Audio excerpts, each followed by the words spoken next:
Break के बाद आपका स्वागत है। रुक करेंगे उत्तराखंड का, जहां देहरादून से हमारे सहयोगी आदिल पाशा जुड़ चुके हैं। जी आदिल, जैसा कि चार धाम यात्रा को लेकर धामी सरकार ने तैयारियां पूरी कर ली हैं, तो अब क्या आगे तैयारियां की जा रही हैं चार धाम को लेकर? वहीं इसके अलावा ऐसी कौन कौन सी खबरें हैं जो उत्तराखंड में सुर्खियों पर हैं? कमलेश्वरी, बिल्कुल हम चार धाम लगातार दिखाते रहे हैं। चार धाम को लेकर सरकार की पूरी तैयारियां हो चुकी हैं।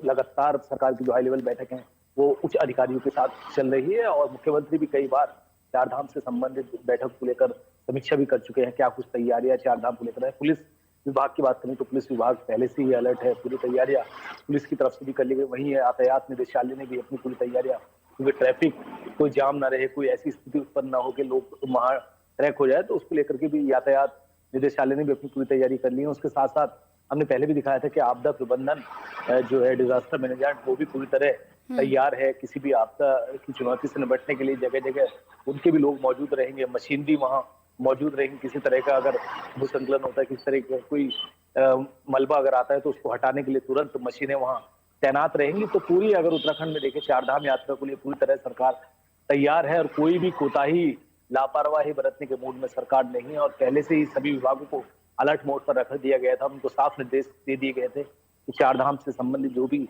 चीजें वो पूरी कर लिए जाएं, किसी को कोई परेशानी ना हो, कोई दिक्कत ना हो।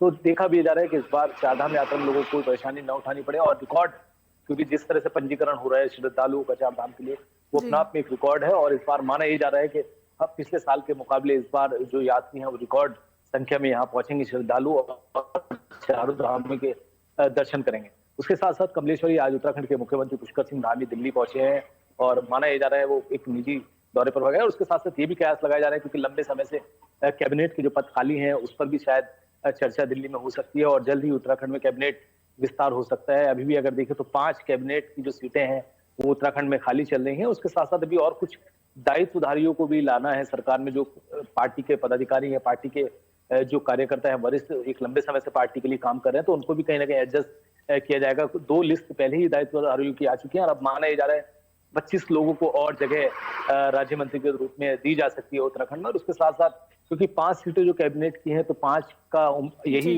उम्मीद लगाई जा रही थी कि 2 से 3 कैबिनेट का विस्तार अभी हो सकता है, 2 से 3 मंत्रियों को लाया जा सकता है और किसी की छुट्टी भी हो सकती है। तो ये लंबे समय से इस चीज का इंतजार पूरा उत्तराखंड कर रहा है। साथ ही विपक्ष भी इस बात का इंतजार करे कब सरकार विस्तार करे और वो निशाना साधे, क्योंकि एक मैनेज करने में सरकार को भी दिक्कतें हो रही है, किसको कैबिनेट में जगह दी जाए। और एक आपसी जो, चाहे वो कुमाऊं मंडल हो या गढ़वाल, दोनों का एक मेल भी सरकार रखती है और कोई रिस्क सरकार लेना नहीं चाहती मंत्रिमंडल विस्तार को लेकर। तो हो सकता है मुख्यमंत्री का ये दौरा मंत्रिमंडल विस्तार के लिए भी अहम माना जा रहा, हो सकता है कुछ चीजें इसमें हो, जो हाईकमान है उससे मुख्यमंत्री की बात हो और उसके बाद ही उत्तराखंड में कैबिनेट विस्तार हो सकता है। कमलेश्वरी, वही मौसम विभाग का पहले से अलर्ट है।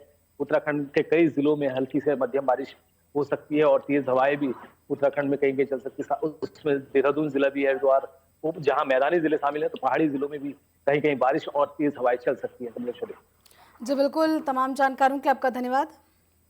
और ये थे हमारे सहयोगी आदिल पाशा, जिन्होंने बताया कि उत्तराखंड में धामी सरकार के विस्तार को लेकर चर्चाएं तेज हैं। और वहीं मुख्यमंत्री पुष्कर सिंह धामी जो है दिल्ली दौरे पर हैं, इसलिए और ज़्यादा चर्चाएं तेज हैं कि हो सकता है उनके आने के बाद जो मंत्रिमंडल विस्तार की खबरें और तेज हो जाएं और कंफर्म हो जाए कि आखिर किन नए लोगों को मंत्रिमंडल में जगह दी जा सकती है। रिपोर्टर लाइव फिलहाल बस इतना ही। आप बने रहिए TV 24 के साथ। नमस्कार।